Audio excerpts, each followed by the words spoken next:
Welcome again, dear potluckers. It's so good to be with you again. Now, I know that I preach not planning anything at all. Can I excuse myself by distinguishing between planning and intent? Because there's some intent I have to talk to you about today, and it's about hanging on to grievances. Now, I'm going to tell you just a rather, in a sense, trivial personal story, but illustrates the point. And whilst it's personal for me, you might look across at the history of anti-Semitism, for example, the histories of wars, racial divisions, and that, the grievances that nations hold towards one another and cling on to, grievances that may disappear for a time but then resurrect themselves. Now, the personal story I'll tell is this. At the age of about 65, I was visiting my mother, 20 years older than myself, in her mid-80s, in her home in Adelaide. I was in her kitchen, and she was doing something on the kitchen bench there. For all I know, she may have been making a sandwich, because that's what this story is about. However, she suddenly looked at me and quite angrily said, "You know, you upset me a lot." I was a little taken aback. I couldn't remember having just said anything or done anything that might have upset her. She said, "Yes, one day you came home from school and you said to me, 'Mum, the sandwiches today, you didn't cut them right through to the bottom.'" And the bottom, I don't know what else I said, but this is what she said to me. She repeated to me, "You did not cut the sandwiches right to the bottom."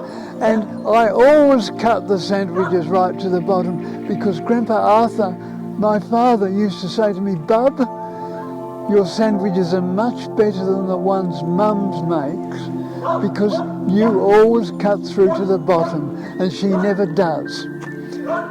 Well, I stood there at the age of 65 listening to my 85 mother rehearsing a grievance that she had from my school days when I was probably about 13 or 14, trying to wrap my mind around the implications.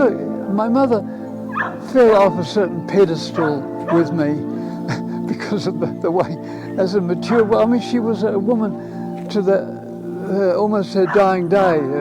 She had a stroke just towards the end, but she had what you call all her marbles, was a very lively, active, creative woman, all her life. The life of every party she went to, every occasion. But there she is at the age of 85, getting angry at me because I came home from school sometime 60 years earlier and told her that my sandwiches hadn't been cut right through to the bottom. It also caused me to reflect on what kind of child might I have been to come home and complain to my mother that my sandwiches hadn't been cut to the bottom. I've thought up an excuse for myself. I thought, no, it must have been something like this. My mother had so impressed me with the significance of cutting sandwiches right to the bottom through the final slice of bread.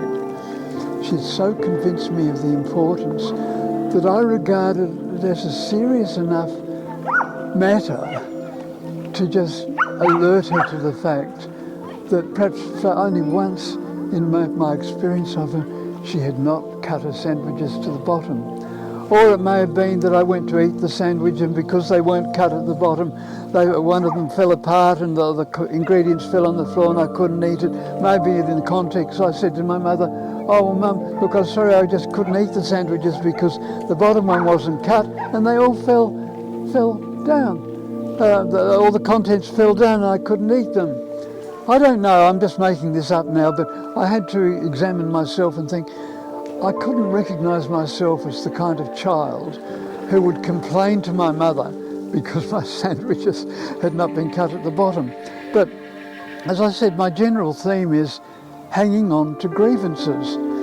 Now, I have a rather simple mind. It's the old Taoist thing that says, as above, so below. Well, I think it's also the other way round. As below, so above. So we're looking at below, just a mother with her son going to school and something he said about the sandwiches. But look at other horrible things, national divisions, anti-Semitism, all these sorts of things, the way in which nations, the historical arguments about the Gaza Strip and that the kinds of history of grievances that are told in the histories of various nations that divide them and keep them apart. They hang on to them, in this case for centuries, if not thousands of years. They hang on to them, and they essentially in the end exhibit behaviour just about as immature as my 85-year-old mother getting angry at me because 60 years before, or 40 years before, or something like that, 50 years before, I had come home from school and mentioned that she hadn't cut my sandwiches right to the bottom. Thank you, dear potluckers. I've been wanting to get that off my chest for some time.